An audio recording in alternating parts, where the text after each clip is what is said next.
This episode is brought to you by Anytime Fitness. We may talk a whole lot about sports, but when it comes to keeping fit ourselves, there's definitely room for improvement. I hit this point early July. I was just like, I am not in good enough shape. I started trying to walk at least 15,000 steps a day or hiking or just anything to keep my legs moving. Now it's the end of 2023. I feel great. I had a physical 3 weeks ago, and the guy was like, you're doing great. You're doing better than you were 3 years ago. I felt great. Whatever your goals are, progress is possible thanks to Anytime Fitness. Get a personalized plan and support from an expert coach anytime, anywhere. Visit anytimefitness.com to try Anytime Fitness for free. Start to train for your life. Terms, conditions, and restrictions apply. See website for details. This episode is brought to you by Read, Write, Own, Building the Next Era of the Internet, a new book from entrepreneur and startup investor Chris Dixon. If you're listening to this podcast, you know what it's like to be part of a community of fans. You value the people who play, perform, and create for everyone. Well, what if there are more ways to support them, more ways to be a fan? And what if you had even more ways to connect with the teams, artists, and other creators that you love? Even though creators make the internet valuable, how much value do they get for their work? Well, that's mostly up to a few big tech companies. Shouldn't creators get more from the platforms they make successful? More value, but also more say, more control, more ownership?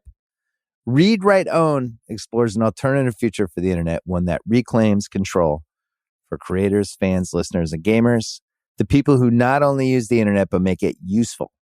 Read, Write, Own imagines an internet built by us for us. So order your copy of the book today or learn more at readwriteown.com.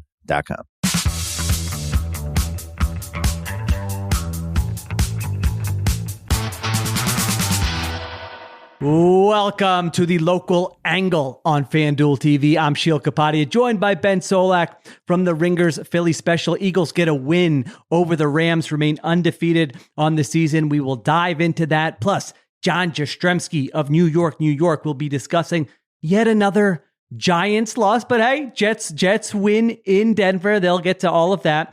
We've got Brian Barrett from Off the Pike talking about the Patriots getting shut out and what could be rock bottom for Bill Belichick and that post-Tom Brady era. And then finally, the Bears, Jason Goff on the full go. He'll talk about that win Thursday night and what's next for Justin Fields and company. But let's get started. First of all, Eagles get the win 23-14, Benny Souls. As you know, I like to know your instant reaction. How are you feeling? Check the pulse after yet another Eagles victory as they improve to 5-0. Best feeling one of the season, right? This is starting to feel more familiar. It's starting to feel more like last year's team. I saw Dave Hellman of Fox NFL, covers the NFC East, remark that like for the fifth week in a row, it feels like the Eagles could be way better. Also, they covered. Also, they won. They're undefeated, right? It's just they've been improving week over week. They've been looking more familiar week over week, solving more problems week over week, and also still winning games. It's just a tremendous start to the season from the win-loss perspective. And then if you're thinking about stuff to improve and kind of avoiding that over peaking at the wrong time, kind of making sure that you stay focused and you keep the edge sharp, like they're in a great spot. This is the Dallas Goedert game, right? Like we had a get AJ Brown game right. We had a get the defensive coverage game right. And now we have a get the Dallas Goedert, target distribution game right. They're just slowly solving problems, slowly improving in a lot of spots. They are looking better week over week. Yeah, Goddard had such a slow start to the season. We've been saying, you watch the film, it's like there's nothing wrong with Dallas Goedert. Dallas Goedert looks really good. They're missing opportunities to him week in and week out. It was clear in this game. They were like, all right, he's going to get the football. He's going to be involved early, and he was, and that's a good thing because he's one of the best tight ends in the NFL. My big takeaway from this game is Jalen Hurts looked more like Jalen Hurts in this game. The dual threat, or as he likes to call himself, the triple threat version, arms, legs, arm, not arms. You don't throw with both. Arm, legs, mind, all those things. But the big thing that was kind of missing, not all the way missing, but kind of missing, were the legs. You would watch it, and last week's game, it was like, wait a minute, he can't turn the corner on some of these Bucs defenders. What's going on? Well, in this game, it was clear from the get-go whether he was just feeling better. There's no injury. There's nothing wrong with him physically. He runs 15 times for 72 yards in this game. And more importantly than the numbers is the eye test. You looked at him and you thought, this guy looks spry. This guy looks athletic. This looks like the guy we watched all of last year. I think it was the first possession. The Eagles were an empty. Rams throw a blitz at him. He scrambles, looks spry, gets outside the pocket, makes a play. You saw the designed run game, the option run game. He's making plays with that. I think they ran a quarterback draw on 3rd and 9. He converts on that.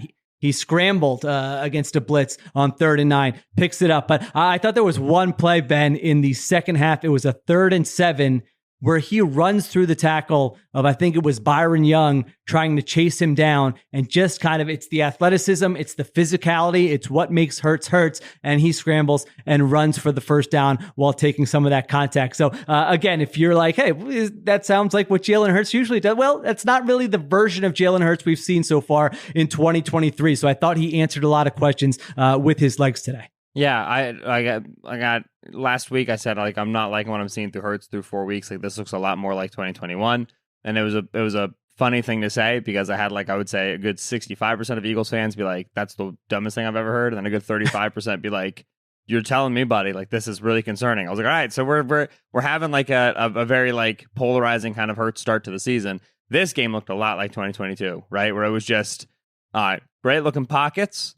Great quarterbacking from the pocket, right? We're finding throws down the field. That huge A.J. Brown throw in the second half down the field where Hurts is just like standing still with no one within 3 yards of him. Yeah. Then throws down the field to the Eagles star receiver, 40-yard throw, who also has no one within 3 yards of him. That felt like 2022 where it was like, are they playing the Rams starters? Is this the what's happening? We're just like the ease of getting that explosive play.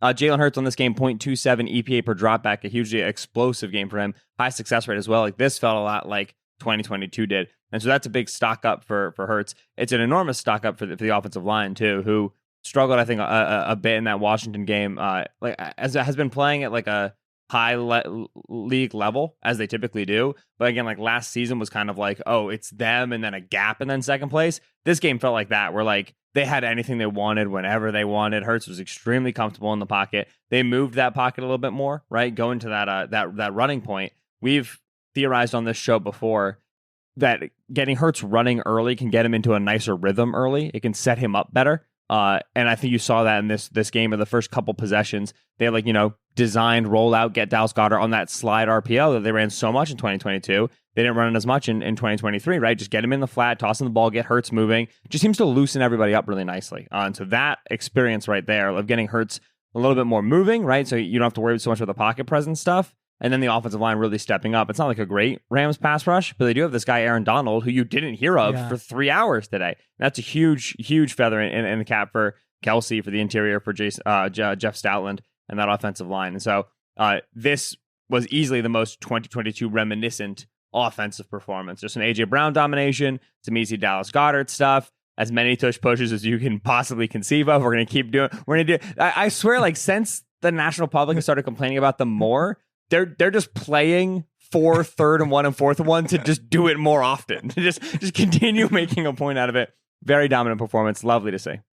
It really does feel that way. It's like, all right, if it's 3rd and 3, DeAndre Swift, just go down a yard before the sticks. Let's make sure we make people angry with this once again. I'm glad you brought up the offensive line. That really, it's not fun to lead segments like this with, let's lead with the offensive line.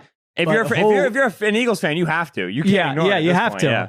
And I mean, that was just like a holy cow type performance from the offensive line. We've seen it before this season. I would say more with the run game. They had the game against the Vikings where you're just like, all right, the Vikings can't do anything. They're blowing them off the ball. They're running for over 200 yards. But this was more of a passing game where you mentioned, I mean, Jalen Hurts is just sitting back there with these pristine pockets where other quarterbacks in the NFL are probably watching this going, that's not fair. That's not how we have to play quarterback. You have a big advantage getting to play quarterback like that. And to be fair, some of that, can be due to his scrambling ability where, teams want to be disciplined with the way they rush him. But man, what a performance from the O-line. They're playing with a backup right guard in Suo Opeta, and I don't think his name got brought up once during the entire broadcast. And that's going up, as you mentioned, going up against Aaron Donald. Aaron Donald did not have a sack. Aaron Donald did not have a quarterback hit. Aaron Donald has been playing phenomenal football this season, like wrecking games, wrecking possessions, wrecking drives. And the one thing the Rams have been doing, which is very smart, is they'll find like the weak link on your offensive line and be like, okay, we're going to line up Aaron Donald here. We're going to do things so that you can't just say our whole game plan is focused on Aaron Donald. But even with Aaron Donald having that coming in, trying to single him up, they Eagles had a plan for that, and they were all over him all game long. They were not going to let him wreck possessions in this game. And so, he had, again, 0 sacks, 0 quarterback hits. I think the Rams as a team, did they even have a sack? I can't even remember. One sack and 2 quarterback hits. 2 quarterback hits on over 40 dropbacks for Jalen Hurts. I mean, that is an incredible job. That's really at the core of what the Eagles offense did here. Real quick, give me one more takeaway from this Eagles win. I will once my cat stops running around through my blinds. Brian Johnson, the last 2 weeks, I've been really impressed. Offensive play caller was a big question mark for me entering the season. I thought through the first few weeks of the season, you had some good cases for complaints.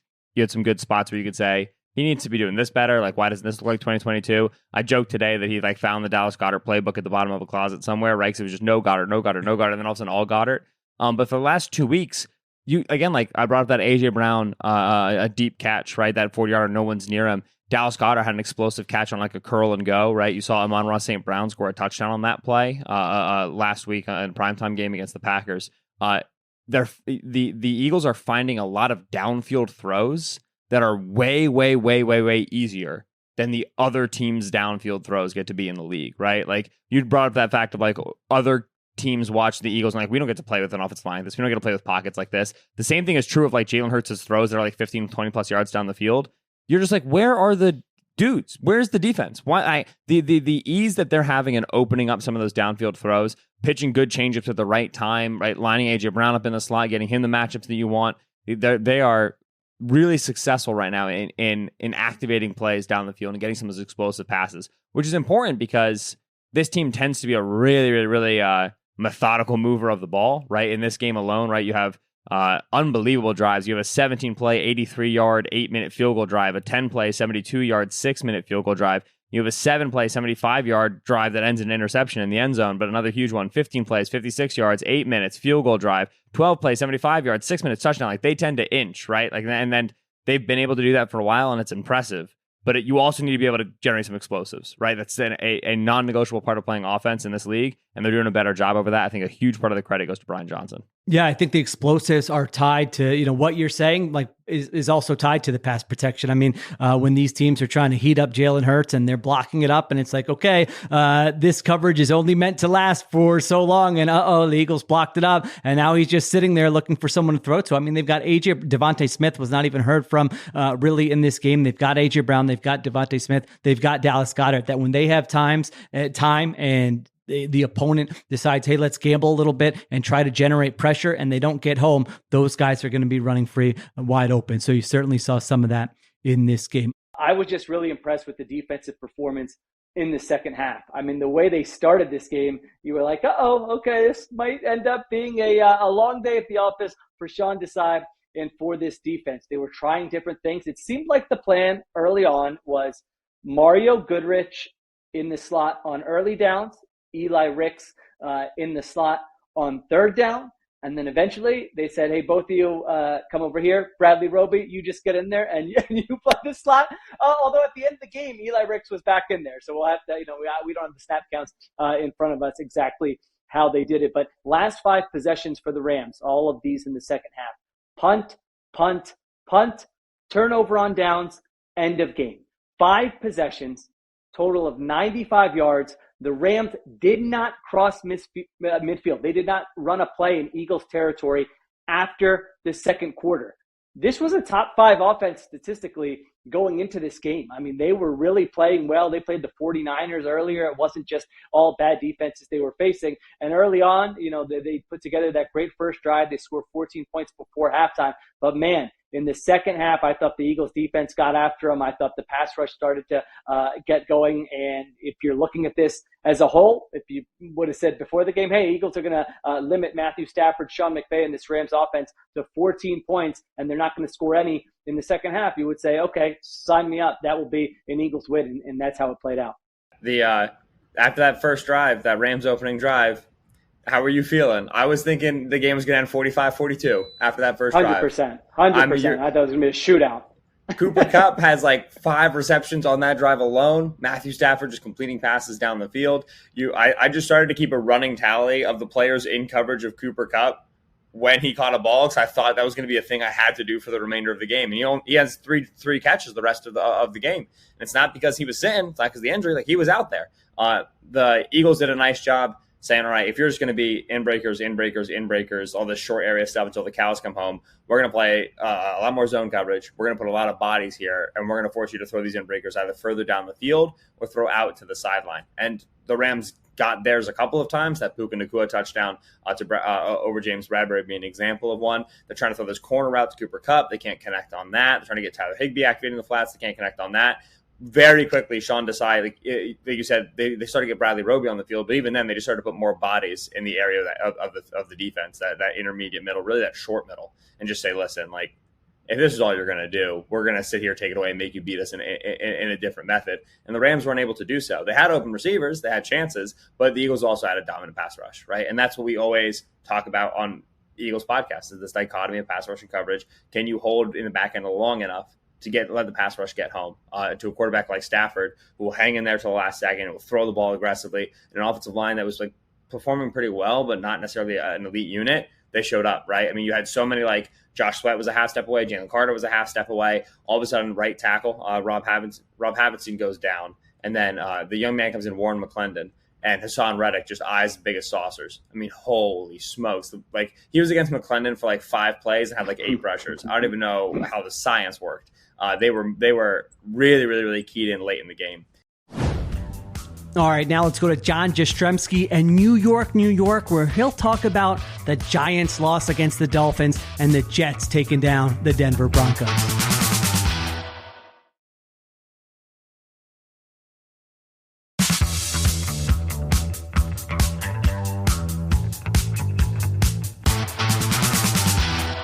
Welcome back to the Local Angle here on FanDuel TV. I'm JJ John Jastremski, the host of New York, even though the host of New York is sitting here wearing his Dolphin hat. He's wearing his Dolphin sweatshirt after the New York Giants get beat down in South Florida.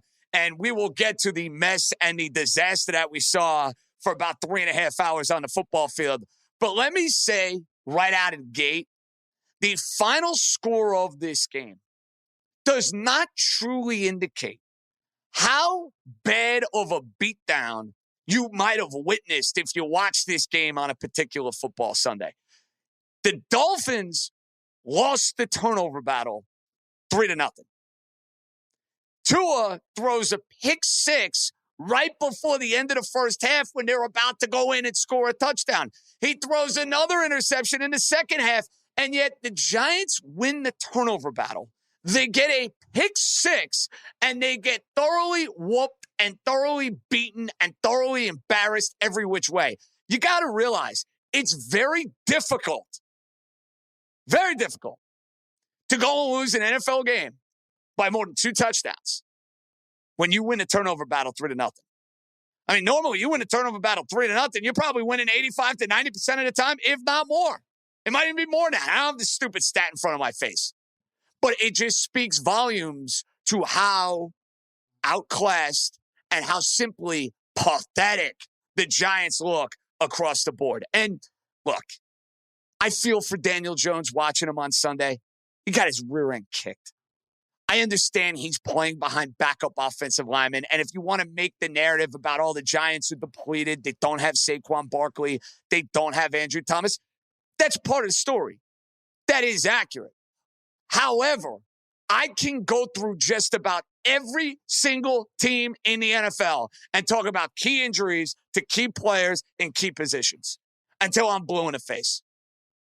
You don't want me to do that, but I can do it if you'd like.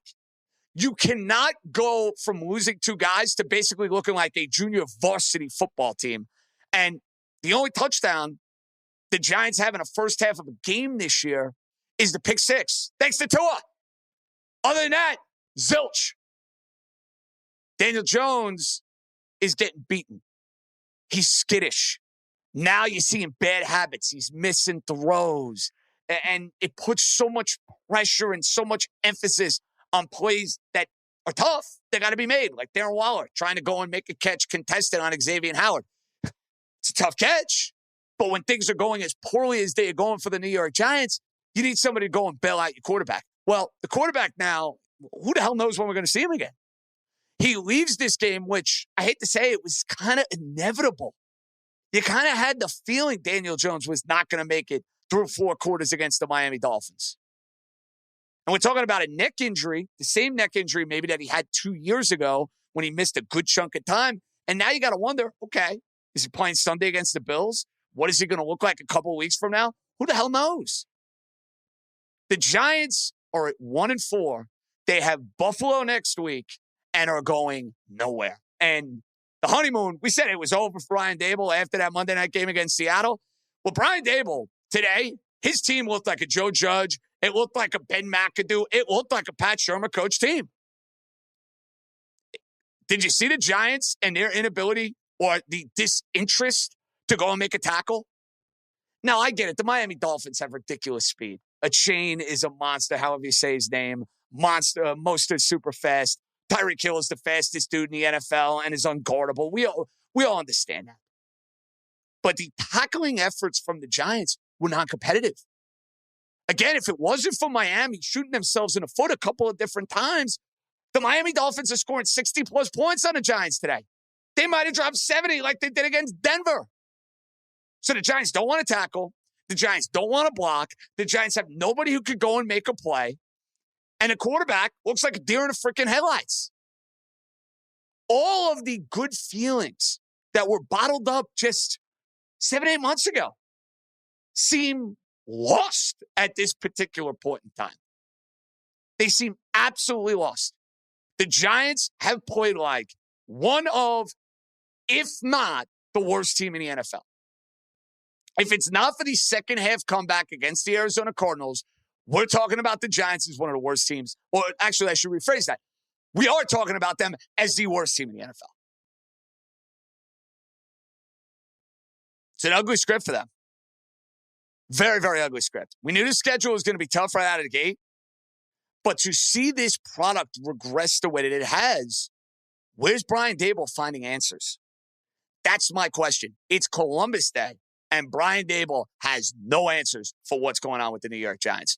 1-4, quarterback's hurt, team's going nowhere fast. What's his team going to look like at the end of October? Did the Giants float the idea of trading Saquon Barkley in the next few weeks when he gets back healthy? I don't think that's a terrible idea in the least. Is that something John Mara is going to sign off on? I don't have the slightest idea. But these are the conversations that start to happen when you're 1-4 and you have played and you have looked the way the Giants have looked. Now, the other team in town, a little bit of a new lease on life.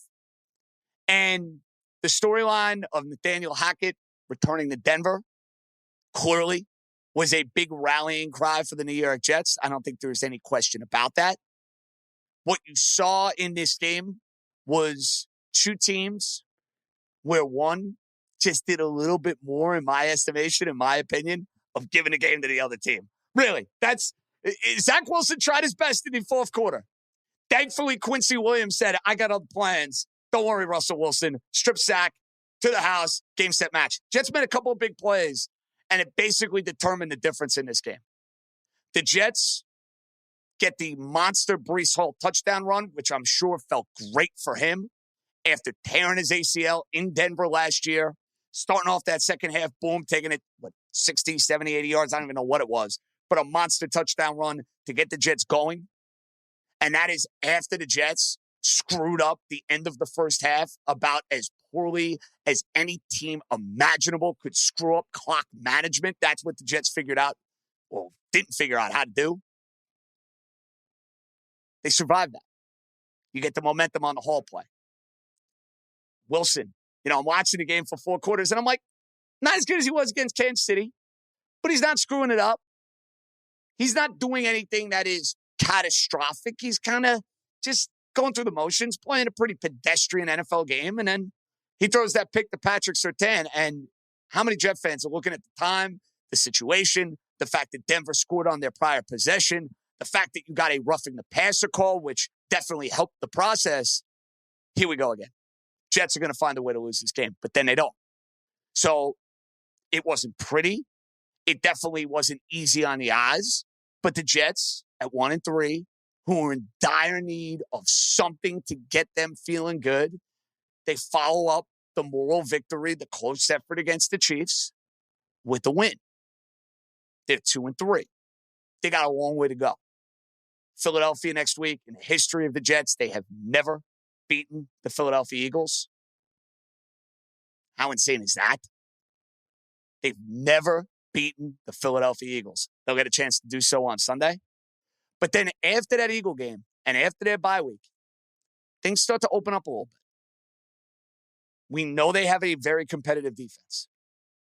Defense finally made the sort of game-changing, game-altering play that I've been screaming for a long time with this team, where we know they do a good job as far as, keeping teams off the scoreboard.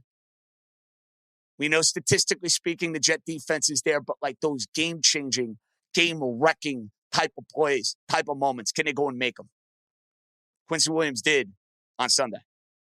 And this win, to me, allows the Jets now to exhale a little bit, relax a little bit. I know Philly's coming in, and let's be honest, you can't expect the Jets to go and beat the Philadelphia Eagles. It's going to be a really tall order. It's going to be a very tough test. Philly undefeated for a reason. But I think out of these two teams, as you're 5 weeks through the NFL season, it's pretty obvious. The Jets are far more interesting.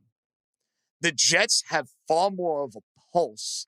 And the Jets, even without Aaron Rodgers, are showing a lot more spunk, to the point where I'm interested to sit down and watch them. The Giants hide the women and children. Sunday night, Buffalo off of a loss. What's that point spread going to be on FanDuel Sportsbook? 17? 17 and a half? Am I going higher than that? Wasn't supposed to be this way for the Giants. Brian Daboll's got a lot of things he's got to clean up. A lot of messes. A lot of fires that got to be put out. And how does he keep this team together as things in many ways across the board are unraveling every which way? That's where you learn about him. Everything was sunshine and lollipops for Brian Daboll last year. He's winning games. They go to the playoffs. They win a playoff game. He's going to Ranger games. Toast of the town. Walking around, everybody hooting and hollering for Brian Daboll. I would have been too. I was leading the charge. Life comes at you fast. How do you adjust?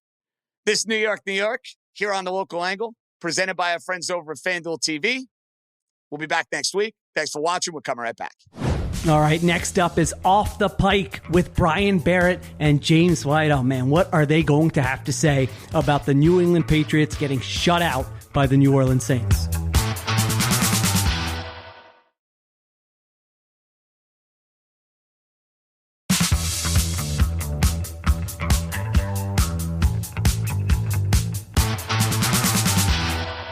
I'm Brian Barrett from Off the Pike, and joining us now, 3-time Super Bowl champ James White. It feels like we are a long time away, James, from when you guys won 3 Super Bowls as the Patriots suffer a 34-0 loss at the hands of the New Orleans Saints. We had a lot of questions after the loss last week, and now you have this loss where you're hoping this team could respond.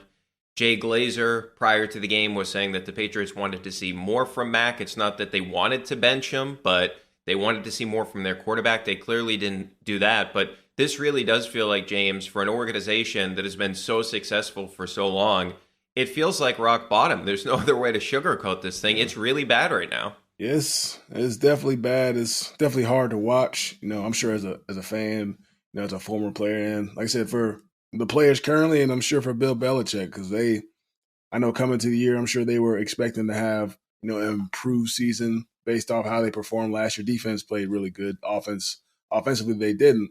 You just thought, with Bill O'Brien coming in, Mac, after last year, we thought we were going to see some sort of, maybe not the most explosive offense in the NFL, but, a little bit more explosive plays, a little bit more consistency, a little bit more edge. We quite, haven't seen that yet. And just no rhythm offensively whatsoever. I think on defense, I think they're fine, even with, Gonzalez going down, Judon going down. They didn't, get all the sacks and all that stuff, but they played decently today. They didn't play terrible, and they played pretty well kind of all year long. Just offensively, it just seems like there's no – I wouldn't say there's no want to, but I feel like they're not playing with an edge and with no intensity whatsoever. And I think it starts at the line of scrimmage, and I think they've probably lost that battle almost every single week that they've played and dig themselves in the hole, being down 14-0, 16-0, 21-0, whatever it is.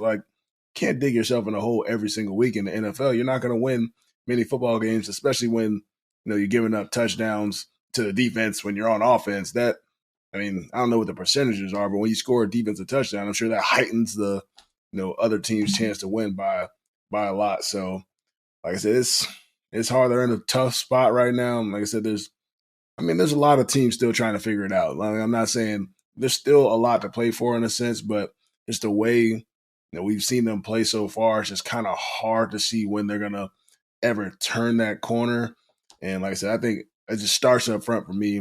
I think everybody just has to hold themselves, a little bit more accountable, has to be a little bit more want to, just playing with an edge, seeing some energy from the offense. I haven't seen energy from this offense all year long, whatever it is. Maybe aside from KB, we know he brings the energy when he makes plays or something like that, but shouldn't have to rely upon, one player to, make a first down and all right, here we go.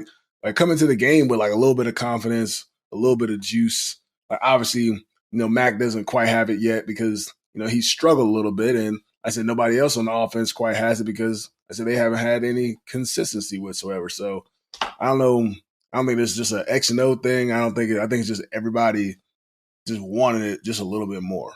Well, even they're trying to put together a drive at the end of the first half, and Mac ends up getting sacked twice in a row. And on the first sack, you have Vidarian Lowe, who the team, and no disrespect to Vidarian Lowe, but the team traded for him on August the 28th because you had an injury to Riley Reif. You gave up a 6th-round pick for him, and he's trying to block Cam Jordan. And I know Cam Jordan isn't the same guy that he was maybe 3-4 years ago, where he was one of the best pass rushers in the league for, probably a 6, 7, 8 year period. Yeah. But still that's just where this team is at from a personnel perspective. It's a real issue right now. And you think about third down. They were 1 for 14. That almost seems made up. It's almost impossible. They came into the game below average, but the Jets were last in the NFL entering this week at 26.5%. So they were at least converting on a quarter of their third downs, which is very, very bad. The Patriots were 1 of 14 in this game. And the issue to me is they don't really, at this point, do anything well. Again, they struggle running the football, right? On the year, they're 27th in yards per carry at 3.4. So that's been an issue for them all season long. Ramondre Stevenson has gone from a guy that was north of 5 yards per carry to south of 3 yards per carry this year. And I do think the big issue right now to me is there's a personnel issue on this team from a talent perspective, especially with the weapons. But secondarily, the quarterback he's got to be better. James, you think about this. This is year 3. He's supposed to be taking a step forward. If you go back to last season, he had back-to-back games with a passer rating north of 100, and he did that against the Vikings on Thanksgiving. Since that point, he has one game where he's had a passer rating north of 100. The whole time, that's 11 games. And during that time, he just had back-to-back games, Mac did, with a passer rating south of 40. During these 2 games, he's had a lost fumble and a pick 6 in each of them. And again today, the second pick, the Montgomery one, obviously that's not his fault. But the first one, you got to get rid of the football. He admitted this week that at times he tries to do too much. And I just wonder, you look at the teams they've beaten during this 3-8 stretch going back to last season. The only games they won is Kyler Murray goes down, so it's McCoy. Then you have Zach Wilson in one of those games, which enough said, it's Zach Wilson. And then the other game, Tua didn't play, so it was Bridgewater and Skylar Thompson. And I just wonder right now, when you look at the quarterback, how much confidence this team can have in him going forward. This is now back-to-back games that they've pulled him. Now, Zappe didn't do anything to impress you, right? I mean, he completely overthrew Gesicki, and then he was nowhere close to Bourne. So it does feel like Mac is the better option than Zappe, but maybe that says even more about where Zappe's at right now than how much Mac's struggled, because right now, Mac's played like one of the worst quarterbacks in the NFL, and that's not even like hot takey. That's just, it's been bad. Yeah, I think Mac obviously hasn't performed well, but I think it's more than just Mac. And obviously Mac's not helping himself. Even on the interception, probably just take the sack there, because even if the guy wasn't there, he was about to throw that pass. Tyrann Mathieu was standing right there, so it was a good chance of an interception. Kind of anyway. So for myself, I just feel like it seems like he doesn't trust the line in front of him, because even when they do protect, he still has happy feet. He's kind of escaping the pocket. He just doesn't, quite seem comfortable. And like I said, if your offensive line, quarterback aren't on the same page, it's kind of hard to, drop back and throw the football. They tried to mix the play action in there early on in the football game, but like I said, there was some good coverage because like the guys weren't open, or he made like a little bit of an errant throw because guys may not have been creating, that much separation. So like I said, it's kind of hard to just pick, one thing for the issue. Mac definitely has to play better, but to me, it's more than just him. Like towards the end of the game, when Zappe was coming, everybody's like, "Chance Zappe." I'm like, it's more than just the quarterback. Like Zappe's not going to come in here, then all of a sudden, they start, getting down the field and scoring touchdowns. Like at that point, obviously the game was already, in the Saints' hands. So maybe guys are creating a little bit more separation at that point. And then obviously he made some errant throws coming into the game. I think he could potentially be a good quarterback in this league, but I don't think he's the better option than Mac Jones at this point. But at the same time, if Mac can't protect the football, if he can't, get out of his own way, I said it becomes a conversation, of course, because like even if you want to win football games, Bill Belichick, like no matter what their record is, no matter what they're performing like right now, he wants to win football games. He's not just going to lay down and just say, okay, we're fine with winning one game throughout the year. I'm okay with that. He's never going to be okay with that. He wants to go out there, be competitive, and play hard every single day, limit the mistakes. And offensively, I said it's just I don't know. Like even when there's turnovers, just like everybody's like, well, it's like all right, let's go to the sideline and come back out, try it again. Like it's just so lethargic, like on the offensive side of things. And you're right. It looks lifeless to me, James. And like you start to think about it, it's almost at this point, and I'm not saying the guys actually feel like this when they're playing, but watching from afar, like when we're watching these games, it feels like something bad's always going to happen. Yeah. And that's because it has over the past couple of weeks. You think about back to the Dallas game, you have the fumble 6. And then you look at this game, you have the pick 6. You have the fumble 6 against Dallas, too. By the way, Dallas had the 2-point conversion on one of them. So if you go back to the last 10 quarters, going back to the second half against the Jets, the Patriots defense has scored 2 points. The Patriots offense has scored 3 points. And the opponent's defense has scored 22 points against the Patriots. And then we talked about this a couple of weeks ago, these leads, right? 16-0 they fall behind against the Eagles. It's 17-3 against the Dolphins, 28-3, which that number means a lot here, but not for that game. 21-0, right? Against the Saints today. Right away, you're down 21-0. You can't come back if you're the Patriots. And then I think about just throughout the game early on, when they had opportunities on third down, twice in a row, Mac's just throwing it up like a jump ball to Devontae Parker. Like third down, that's where like we remember, Brady's going to dump it off to you, or Brady's going to throw the ball to Edelman. Before you, it was like Wes Welker. All these guys that could catch the ball to the backfield. Like you don't have to be throwing the ball 15, 20 yards down the field. And I do wonder this too. What advantage have they really gained from Bill O'Brien? And I'm not saying that Matt Patricia's better than him. Obviously, I would never say that. But what advantage has Bill O'Brien really brought to the team? Now, maybe part of it is the biggest part is personnel. Yeah. Secondarily, his team keeps falling behind, but it's kind of on him that his team was averaging 1.5 points per game in the first quarter prior to today, which was 27th in the NFL, and another goose egg today, and another goose egg for the entire game. Yeah. I mean, kind of what you were talking about earlier. Like, they're not good at pretty much anything right now. So the offensive coordinator is like, what do you call? Who do you go to? Like on a third down situation where we're not completing passes on first or second down.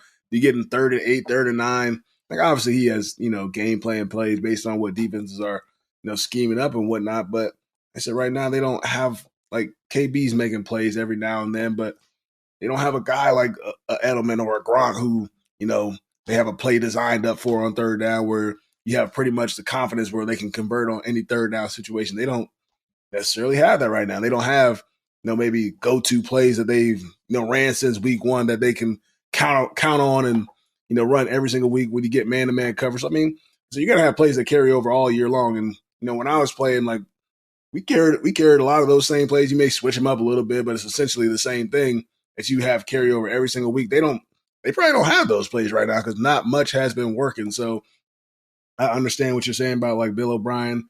I don't know what the issue is either, but it's got to be hard as a coach when nothing's working based on what you're calling. Maybe it's working during practice. Guys aren't creating the separation or doing the right things during the game. I said Juju has yet to really get involved. Pop Douglas has been like the best thing for them. I know he went down today. Like he's the only one who's really getting behind the defense. Maybe his zone coverage, what he's doing, but he's finding spots in the zone. No Hunter, got behind the defense a little bit, later in the game. But it's just been very, very inconsistent. I don't know where they don't know, what's the best. I don't even know what's the best personnel group they use right now. I don't know whether it's 11, 12. I thought we'd see more of, Gesicki and Hunter Henry on the field a little bit more. Maybe create some problems for defense in the passing game and run the ball out of that. I thought we see a lot more of that this year, but we haven't quite seen that just yet. So I don't know. I just got to, really get back to the drawing board and find out what they potentially think can work for them. Because obviously, what they've done so far, you almost want to like scrap it because I said not much is getting done out there. It is ugly in Foxborough right now, that's for sure. All right, now it's Jason Goff and the full go, talking all things Chicago Bears coming off that Thursday night win. Are Bears fans happy? Are Bears fans optimistic about the rest of the season? Let's find out.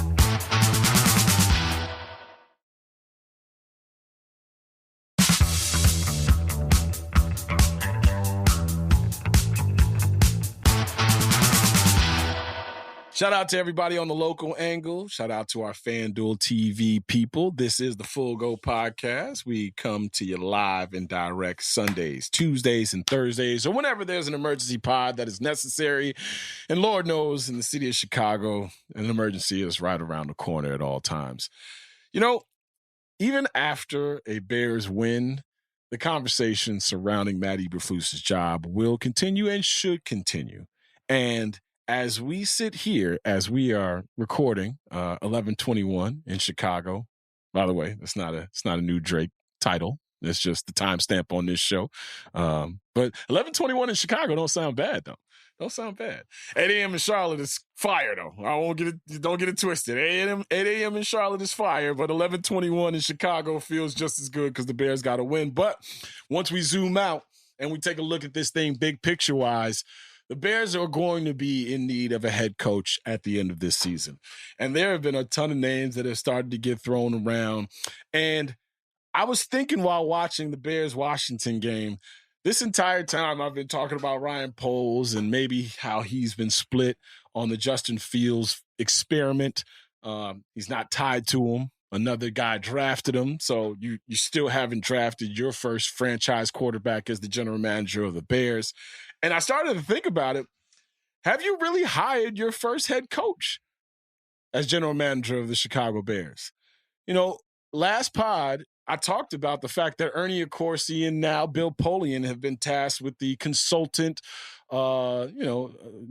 I don't want to say mentor, but consultant job in terms of not a search firm, but an actual person who has been in the NFL, who has NFL connections, who can list, suggest, and maybe even infer coaches that should be hired by the Bears. Well, guess what? Bill Polian has long had a connection with the Indianapolis Colts. So when Matt Eberflus was made I'll make up a number here, the 17th head coach in Chicago Bears history, I sat back and thought to myself, okay, all right, how much is this Ryan Poles' guy and how much is this an ownership group saying you can have this amount of power, but we also want to have this part and this stamp on our franchise. Going forward, all we did was talk about Justin Fields and what he didn't have. Didn't have an offensive line, didn't have wide receivers. Are they truly investing in him? Well, I started to think about a cover 2 defensive coordinator who gets hired in the NFL these days, what's the one thing that guy needs? As much as a quarterback needs a wide receiving core and an offensive line. Needs a defensive line. And what happened this offseason with the Chicago Bears? Well, they went out and got linebackers. Yeah, that's right. They went out and got T.J. Edwards. They went out and got Tremaine Edmonds and said this defensive line should do. Now, we remember that Larry Ogunjobi was one of the first targets of Ryan Poles, that 3 technique that you absolutely need as the engine of your defense. Physical issues happened, failed a physical, went back. He's a Pittsburgh Steeler, right?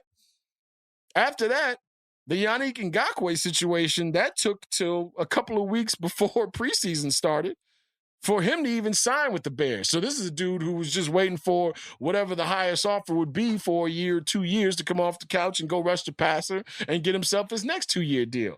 There have been no resources of note allocated to the defensive line. You could say Zach Pickens and Javon Dexter Sr. all you want, but when Jalen Carter is sitting there and you're looking at a defensive coordinator who needs front 4 pressure, doesn't want to send a whole bunch of blitzes, and this is when Alan Williams was the defensive coordinator.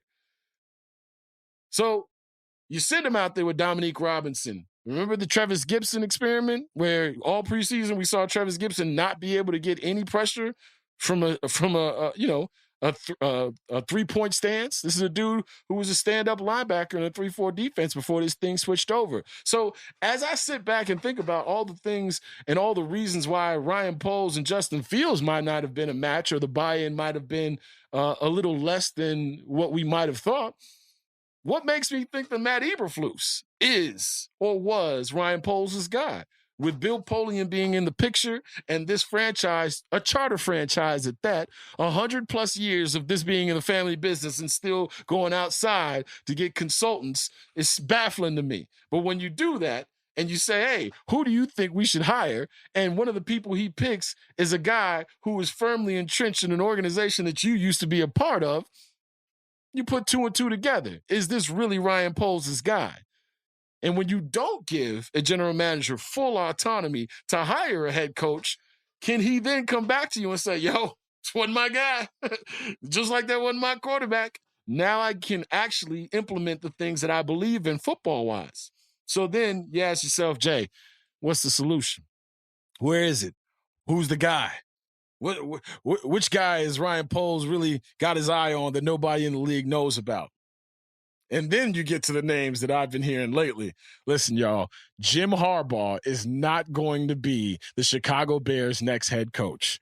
And for everybody out there, why? Why not? That's a great name. You know, he's been successful at Michigan, former Bears quarterback. 2 words, ladies and gentlemen, Kevin Warren. Kevin Warren is the president of the Chicago Bears now. You remember what Kevin Warren's last job was? The first Black commissioner of the Big Ten. The first one. Guess what happened on Kevin Warren's watch? Yeah, you guessed it, COVID. Guess who was one of the main, one of the loudest, contentious voices when it came to let's get back to playing football and stop worrying about all this COVID nonsense? You guessed it, Jim Harbaugh of the University of Michigan, along with Justin Fields, quarterback for the Ohio State Buckeyes. Remember? People kind of forget about that part too. But he's a player. He wants to do this. Jim Harbaugh is a grown-up with kids, underneath him. So you were expecting grown-ups to behave a little bit differently. I don't see Jim Harbaugh being the next head coach of the Chicago Bears after the interactions that he and Kevin Warren had not too long ago. So where do they go from there? Because that's what this rest of this season is going to be about. Is Justin Fields your quarterback? Uphill climb from there. Next 12 games, you'll figure it out. Odds are he won't be. Now, if he continues to play like he has the last couple of weeks, maybe just you can start to look at those picks, whether they be 1 and 2 or 2 and 3 or 3 and 4, however the Bears pick and the Carolina Panthers pick line up. Maybe you can start looking at other positions, or maybe you could dangle that number 1 pick again like you did the year previous. All I know is all this conversation about who the Bears' next head coach will be, it's going to happen over the next 3 months, baby. But there's one name that I think y'all can firmly take off the list, and that's good old Captain Comeback himself, Jim Harbaugh. I don't mean to, rain on anybody's Big Ten parade or make you feel like rough, tough football is on the way back with a guy that you know and can trust, but that's one name I think you cross off the list. We do this thing every Sunday, every Tuesday, every Thursday, or when there's an emergency pod that's necessary. We call it the Full Go. Come on in. Hang out with the Casual Betting Brothers as we give you betting advice. Shout out to FanDuel TV. Shout out to FanDuel Sportsbook and the good people over at The Ringer.